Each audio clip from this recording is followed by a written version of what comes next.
मैं घर पहुंचा जिस वक्त तो मेरी अम्मी ने कहा कि वो एक फलां शख्स आए थे कि वो एक थैला छड़ गए ना तेरे वास्ते। मैंने कहा अम्मी क्या है उसके अंदर, मुझे बताएं इसके अंदर क्या चीज़ है। उन्होंने कहा मैंने नहीं पता, तू आप खोल के देख। जब मैंने खोला तो उसमें पैसे थे। तो आप यकीन करें, मैं अल्लाह को हाजिर नाजिर जानकर कहता हूँ वो दुनिया में अब मौजूद नहीं है। उन्होंने कहा कि इसी वक्त ये पैसे वापस देकर आओ। मैंने सारे काम छोड़कर वो पैसे उनको वापस दिए कि हमने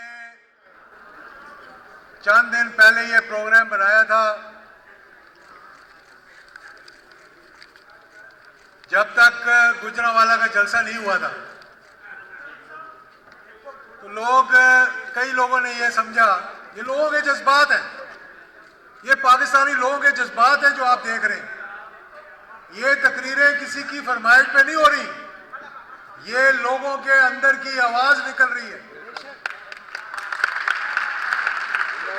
मेरे एक दोस्त ने मजाक से मुझे कहा, मैंने कहा जनाब अपनी टीम भेज देना जरा कवरेज के लिए। कहने लगा जी फौजी प्रोग्राम कदों हो रहा है। मैंने कहा पाक फौज का प्रोग्राम तो आज हो रहा है, गुजरांवाला में मोदी की फौज का प्रोग्राम हो चुका है।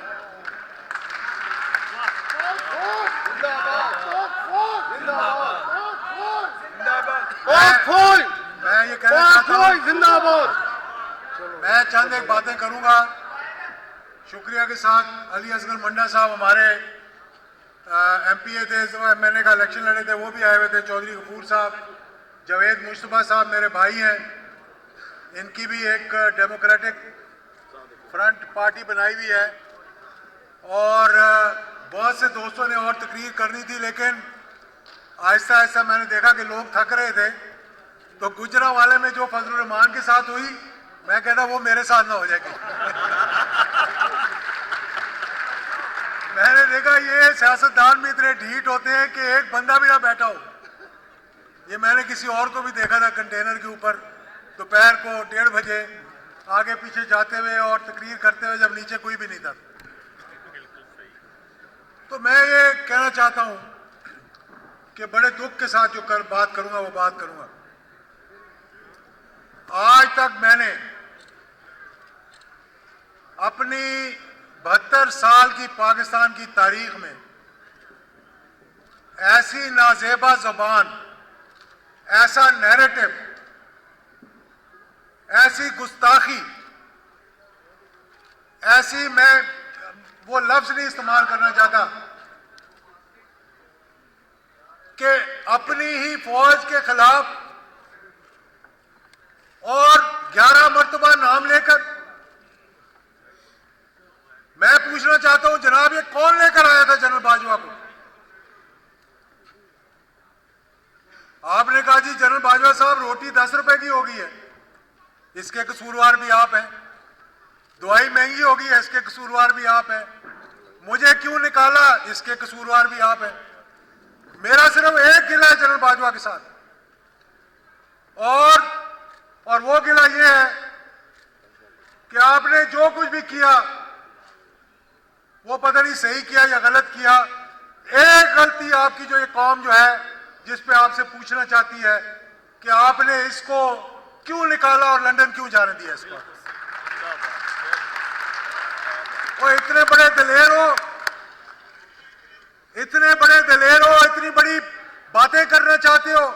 आईएसआई जिससे मुसाद लड़ती है, रॉ लड़ती है, जिससे सीआईए लड़ती है, तुम उसके हेड को कह रहे हो कि जनाब अगर किसी ने, मैं हार गया था इलेक्शन, मुझे भी गिला हो सकता है।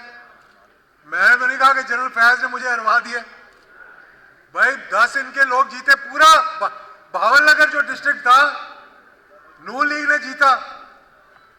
मैं तो ये कह रहा था कि शायद जनरल फैज ने जिता दिया इनको, मुझे हरा दिया इन्होंने। यानी वो जुबान आपने इस्तेमाल की। मेरा नहीं ख्याल कि आज तक ये गवाही दे आप मेरे साथ कि किसी हिंदुस्तान के वजीर आजम की भी ये जुर्रत हुई कि वो पाकिस्तान की फौज के खिलाफ ऐसी बात करे। किसी ने सुनी ऐसी बात? ये फौज जो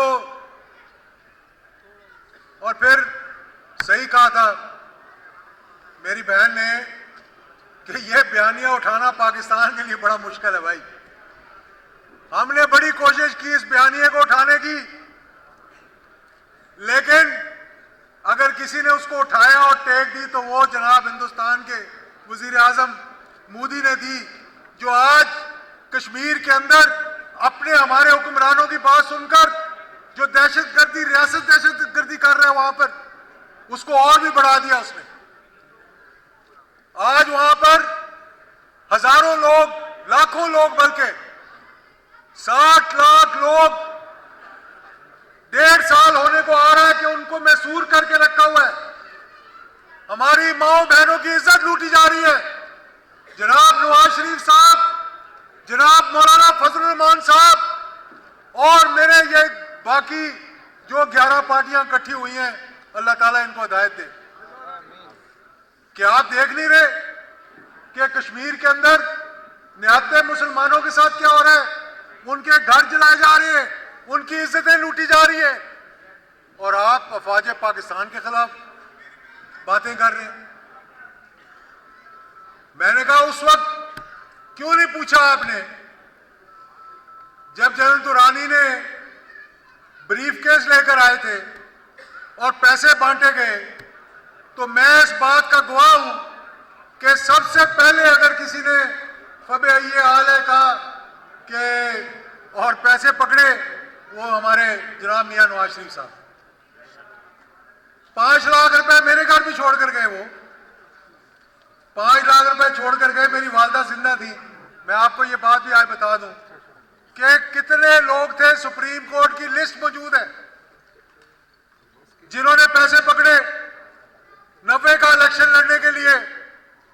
जब IGI बनी और वो पगड़ी इनके सर पे रखी गई, मौलाना समीउल हक के सर से उतार के, मौलाना समीउल हक शहीद के, तब भी कोई पैसे इधर से उधर गए थे।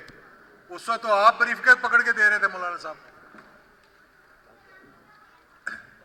मेरी वालदा जिंदा थी उस वक्त। इनको जब सारों को पैसे दे दिए गए, कुछ इस दुनिया में है, कुछ दुनिया में नहीं है। मैं घर पहुंचा जिस वक्त, तो मेरी अम्मी ने कहा कि वो एक फलां शख्स आए थे, मैं नाम नहीं लेता, कि वो एक थैला छड़ गए ने तेरे वास्ते। मैंने कहा अम्मी क्या है उसके अंदर, मुझे बताएं इसके अंदर क्या चीज है। उन्होंने कहा मैंने नहीं पता, तू आप खोल के देख। जब मैंने खोला तो उसमें पैसे थे। तो आप यकीन करें, मैं अल्लाह को हाजिर नाजिर जानकर कहता हूं, वो दुनिया में अब मौजूद नहीं है। उन्होंने कहा कि इसी वक्त ये पैसे वापस देकर आओ। मैंने सारे काम छोड़कर वो पैसे उनको वापस दिए, वरना आज मेरा नाम भी सुप्रीम कोर्ट की लिस्ट के अंदर होता। बड़े बड़े पाकिस्तान के वजीर आजम रह चुके हैं। और फिर मैं कहता हूं मियां नवाज शरीफ साहब, आप तो 3 मरतबा पाकिस्तान के वजीर आजम रह चुके हैं। जनरल आसिफ नवाज को आप लेकर आए या गुलाम इसहाक साहब लेकर आए, उनसे आपकी लड़ाई क्यों हुई थी? इसलिए लड़ाई हुई थी कि आपने सैफुर रहमान को कहा कि जितने कोर कमांडर हैं उनको जाकर एक एक चाबी देकर आप BMW की। आसिफ नवाज ने ना वो चाबियां सबसे वापस करवाई, बल्कि मैं इस बात का गवाह हूं कि उन्होंने वजीर आजम को यह पैगाम भिजवाया कि खबरदार, अगर आइंदा किसी कोर कमांडर को आपने ब्राइब करने की कोशिश की तो वो आसिफ नवाज के साथ लड़ाई होगी।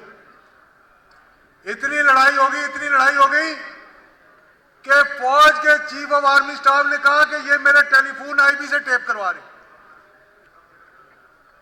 ये थे जनाब ये वजीर आजम पाकिस्तान के। उसके बाद जहांगीर करामत साहब आए। लोग कहते हैं कि उन्होंने एक तकरीर की जिसमें उन्होंने कहा, ये नेवी के डिफेंस कॉलेज में, जहां उन्होंने कहा जनाब कि एक नेशनल सिक्योरिटी काउंसिल बननी चाहिए, तो उनको निकलवा दिया। ये बात नहीं थी, अंदर की बात कुछ और थी। अंदर की बात यह थी कि उस वक्त पाकिस्तान एक मुश्किल इक्तिसादी हालात में से गुजर रहा था। धमाका शायद हो चुका था और सरताज अजीज साहब को इन्होंने भेजा गल्फ कंट्रीज में जाके पैसे मांगने के लिए। तो शेख जायद साहब से रिक्वेस्ट की कि हमें इस मुश्किल हालात में पैसे भी रखें हमारे बैंक में और कुछ हमें हमारी माली इमदाद भी करें। जहांगीर करामत साहब अभी जिंदा है, मेरी बात की तरदीद करें। मैं कहता हूं शेख जायद ने बुलाया जहांगीर करामत को, उन्होंने पूछा कि बताएं आपकी क्या जरूरियात हैं। जहांगीर करामत साहब ने कहा जी इनसे कहे कि ये आपको लिस्ट फराहम करें, वो चीजें आप इनको लेके दें, अगर आपने कैश दिया तो ये सब खा जाएंगे। ये हकीकत बता रहा हूं आपको। इन्होंने फिर भेजा सरताज अजीज साहब को कि जाएं आप शेख जायद से मिलकर आएं, और फिर खुद मिलने गए शेख जायद को जब वो लंदन में बीमार थे। तो शेख जायद ने वही बात की जो जनरल जहांगीर करामत साहब ने की थी। उन्होंने कहा हमें एक लिस्ट बना के दें फौज पाकिस्तान के लिए, जो आपको चीजें चाहिए, आपकी जो जरूरियात हैं डिफेंस की, उसकी लिस्टें हमें दें। जब ये सुना तो ये घबरा गए, उन्होंने कहा ले जी माल तो मिलना ही नहीं। ये हकीकत, तल्ख हकीकत है, मैं आपको बता रहा हूं। फिर इन्होंने शेख जायद के फरजंद अर्जमंद को बुलाया, क्यों इतने बच्चे थे मैं नाम नहीं लेता कौन सा था। वो मरी में आके मिला नवाज शरीफ साहब, उन्होंने कहा क्या हो गया कि हमें अभी तक आपने मदद नहीं की हमारी। उन्होंने कहा जनाब आपके चीफ ऑफ आर्मी स्टाफ ने तो ये बताया, तो अब बाबा जान कह रहे हैं जनाब की लिस्ट बना के दो। इन्होंने मरी में बुलाया उसे, जहांगीर करामत साहब को सामने बैठा के बात की इन्होंने, और फिर इसी बहाने एक छोटी सी तकरीर को बहाना बनाकर उनको रुखसत कर दिया। ये तो आपके हालात थे। वहीद काकड़ साहब से आपकी लड़ाई हुई, और फिर परवेज मुशर्रफ साहब भी जिंदा, उनसे पूछना कभी खुफिया तौर पर जब यह फैसला हुआ कि परवेज मुशर्रफ साहब को बनाना है, उन्होंने कहा मैं जब तक आपको नहीं बनाऊंगा जब तक अब्बा जी को नहीं मिलकर आऊंगा। मेरी इस बात की भी तरदीद करें क्योंकि आंखों देखी बात बता रहा हूं आपको। खुफिया तौर पर मंगला के कोर कमांडर को रायविंड लेकर गए, वहां अब्बा जी से मुलाकात हुई, पता नहीं हलफ लिया उन्होंने क्या किया मुझे नहीं पता था, लेकिन उसके बाद वो चीफ ऑफ आर्मी स्टाफ बन गया, उनसे लड़ाई शुरू होगी। सितंबर 1999 में 55 मिनट मैंने गिलगित से आते हुए मियां नवाज शरीफ के साथ C-130 जहाज की कॉकपिट में बैठकर मुझे कह दिया एजाजुल हक साहब मैं अपनी कैबिनेट को रिशफल कर रहा हूं, आप बताएं आपको कौन सी वजारत चाहिए। क्योंकि 1997 की हुकूमत के बाद हमें शुरू में नहीं लिया था, तो मैंने कहा था जनाब, मैंने कहा था कि आप इत्मीनान बहाल करें। हमने इन वजारतों को बड़ी करीब से देखा है। 11 साल ज़ियाउल हक शहीद स्याह और सफेद के मालिक थे, चीफ मार्शल एडमिनिस्ट्रेटर थे, चीफ ऑफ आर्मी स्टाफ थे, सदर पाकिस्तान थे, वजीर आजम थे। कोई आदमी पाकिस्तान में खड़ा होकर कह दे कि उसने ऐसा शख्स देखा जिसकी 45 साल की सर्विस हो, 12-13 साल चीफ ऑफ आर्मी स्टाफ रहा हो, 11 साल से ज्यादा पाकिस्तान का हुक्मरान रहा हो, और जब शहीद हो तो उसके अकाउंट में 2,45,000 रुपए पड़े हो।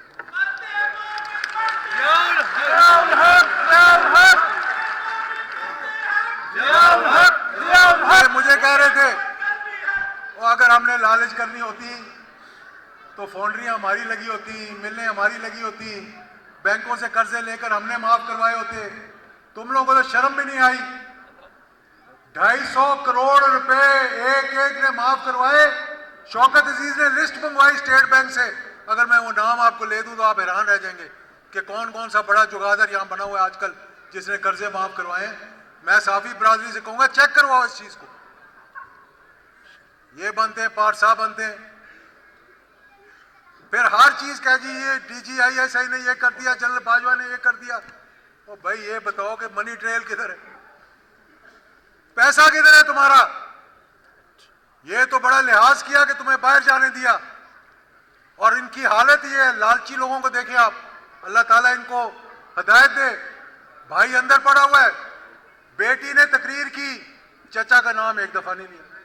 अगर लिया है तो मुझे कह दें आप गलत कह रहे हैं। कोई जलसा, कोई जुलूस, और 4 बंदों को ही बाहर निकाल देते हैं लाहौर के अंदर। आखिर वो तीन से ज्यादा मर्तबा तो वजीर आला रह चुका है। पूरी पार्टी ने उसको इस तरह डंप कर दिया, इस तरह डंप कर दिया कि जिस तरह आप अपने किसी ऐसी चीज को उठा के डंप करते हैं जिसकी जरूरत नहीं होती है।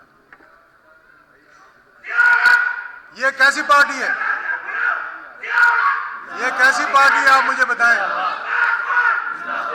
फिर आप क्या थोड़ा साइड, फिर आप कहते हैं जनाब के जनरल बाजवा साहब आपने तो बड़ी ज्यादती कर दी। जनरल बाजवा साहब आपने पता नहीं क्या क्या कर दिया। आपने कहा जनाब जनरल फैज हमीद ने पता नहीं क्या क्या कर दिया। उन्होंने क्या किया? और एक और बात भी बताऊं, मैं जो मेरी आखिरी मीटिंग हुई थी मियां नवाज शरीफ साहब के साथ, एक जुमा पहले जब JIT की रिजल्ट आई है तो उन्होंने बुलाया मुझे, जब फैसला आया JIT का, इसकी भी तरदीद कर दें। 1-to-1 मीटिंग थी। मेरे पहले मौलाना फजल रहमान साहब मिले थे, फिर मैं मिला था। वो ये दिखाना चाह रहे थे कि अलाइड पार्टीज मेरे साथ है हमारे, ये मैंने कहा हम आपके साथ हैं जनाब। लेकिन मैंने कहा मियां साहब आपने किया क्या? कहने लगे मैंने क्या किया है? मैंने कहा कि आप वजीर आजम पाकिस्तान होते हुए ग्रेड 19 ग्रेड 18 के अफसरों के सामने पेश हो रहे हैं जाकर। आपने इस दफ्तर की भी बेतुकीरी कर दी, आपने इस कुर्सी की भी बेतुकीरी कर दी। कहते मैं क्या करता? मैंने कहा उनको यहां बुलाते, और अगर वो ना आते आपके पास तो आप कहते जाओ मुझे निकाल दो। अब बेइज्जत होने से तो बेहतर है कि इंसान इज्जत के साथ चला जाए। फिर जिन्होंने तकरीरें लिख के दी कि ये थे वो मसाइल, ये थे वो मसाइल, ये नहीं बताया कि ये थे वो मसाइल पाकिस्तान के। कहा ये थे वो मसाइल और ये थे वो जराए। उन वसाइल और जराए ने फंसवा दिया, और कसम उठा के कहता हूं कि वही लोग अब तकरीर लिख रहे हैं जिन्होंने वो तकरीर लिखी। मैंने जाकर कहा था, मैंने कहा ये किस उल्लू ने आपकी तकरीर लिख के आपको मरवा दिया? जिसने लिखी थी बेचारा शर्मिंदा हो गया, कहने लगा क्या बुरी बात है जहाज साहब इसमें। मैंने कहा कि अब वो वसाइल और जराए जरा ला के दिखाओ ना। ये शेख जासिम कौन था?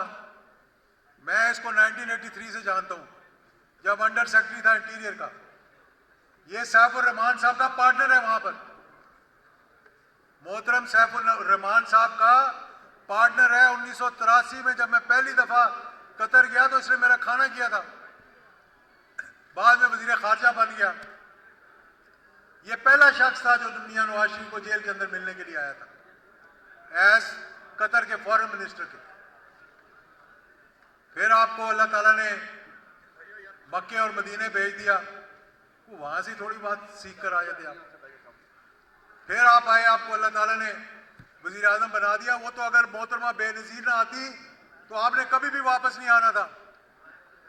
ये तो मुशर्रफ साहब अपना वर्दी के बगैर सदर रहने के लालच में NRO करके इन चोरों को, इन उचक्कों को, आज खुद वो छोटे भुट्टो ने कह दिया, जरदारी ने, कि जी ये जो जुबान इस्तेमाल की गई है अफवाज पाकिस्तान की, हमें से